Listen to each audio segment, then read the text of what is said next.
Hello guys, सबैलाई स्वागत छ अनि नमस्ते हाम्रो न्यू डे न्यू भ्लगमा सबैले सपोर्ट गरिदिनु होला है गाइस। यो चाहिँ हाम्रो गाउँ हो है। हेर्नुस् न हाम्रो गाउँको वेदर कस्तो धेरै चिसो छ कि हजुरहरुकोतिर पनि यस्तै धेरै चिसो होला है। सबैजना न्यानो भएर बस्नु होला। कस्तो धेरै चिसो हो कि आजकल चिसो बढेको। अब यत्रो मौसमले च्यालेन्ज गरिसकेपछि त हामीले मिठो मिठो खाना बनाउनै पर्यो अनि हामीले चाहिँ आलुचप बनायौँ। हेर्नुस् है गाइस, हाम्रो चाहिँ माइजूले मिठो मिठो आलुचप बनाउनु हुँदैछ। हेर्दैखेरि मिठो थियो कि मलाई यो भोइस ओभर गर्दा पनि हैन अझै खाउँ खाउँ लागिरहेछ कि मुखमा पानी आइरहेछ, त्यस्तो मिठो भएको थियो। हजुरहरु पनि यस्तै मिठो मिठो बनाएर खानु होला हस्। अनि हाम्रो चाहिँ आलुचप बन्दैछ।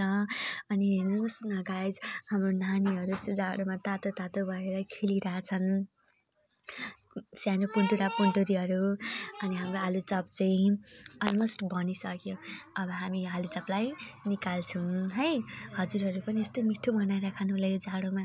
अनि अब हेर्नु ल, हाम्रो बहिनीले चाख्या अनि अब त्यसपछि हाम्रो भाइले पनि हेर्नु न कस्तो मजाले बहिनी भाइ मिलेर कस्तो मजाले आलुचप खान्छन् कि हेर्दैखेरि खाउँ खाउँ लाग्ने तरिकाले। अब लास्टमा हाम्रो माइजूले चाख्नुहुन्छ हाम्रो आलुचप कस्तो भयो भनेर।